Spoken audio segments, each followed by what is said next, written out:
Сайн байцгаана манайхаа эдрэх сургуулийн магистрийн ангийг сонирхож байгаа хүмүүстэй би бас тавчгаа мэдээлэл өгье гэж бодсон. Яг би ажлынхаа байран дээрээс та бүхэндээ мэдээлэл хүргэж байна. За эдрэх сургуулийн бизнесийн удирдлагын ангийг би төгссөн. Магистрийн зэрэг хамгаалсан байгаа.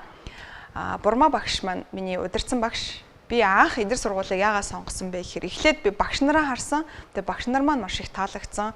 За хоёрдугаарт академик боловсролоо дээшлүүлэх шаардлага миний ажлын байран дээр зайлшгүй гарч ирсэн. Тийм учраас би бизнесийн удирдлагын магистрийг төгснөөр маш олон давхар ажлууд хийх боломжтой болсон. За дээрэс нь өөрийн бас хувийн бизнес эрхэлдэг. Энд миний бизнесийн удирдлагаар сурсан мэдлэг, багшийн маань өгсөн, багш нарын маань өгсөн боловсрол маш их дэмтэй болж байгаа.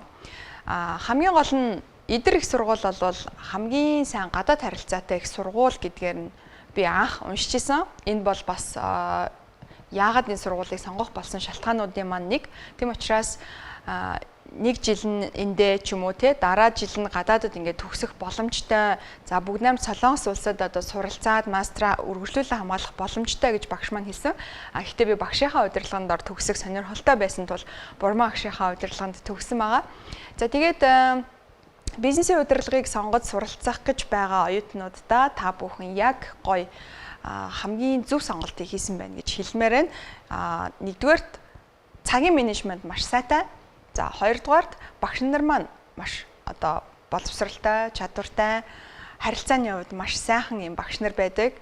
За хүндрэлтэй асуудлууд дээр бол хамгийн түрүүнд маш найрсгаар хандаж тусалж өгдөг манай багш нар. Тэгээ би энэ ташрамд бас багш нартаа маш их баярлалаа гэж хэлмээр байна. Та бүхний нийгэмд гаргаж бэлтгэсэн боловсон хүчнүүд, нийгэмд бий болгосон боловсон хүчнүүд бол өнөөдөр салбар бүрт дандаа манлайлж байгаа ийм сайхан төгсөгчнөр байгаа шүү. Тэгээд та бүхнийхээ цаашдын ажил үйлс бас амжилт хүсмээр байна. Бизнесийн удирдлагад шинээр элсэн орж байгаа элсэгчдэд бас амжилт хүсье.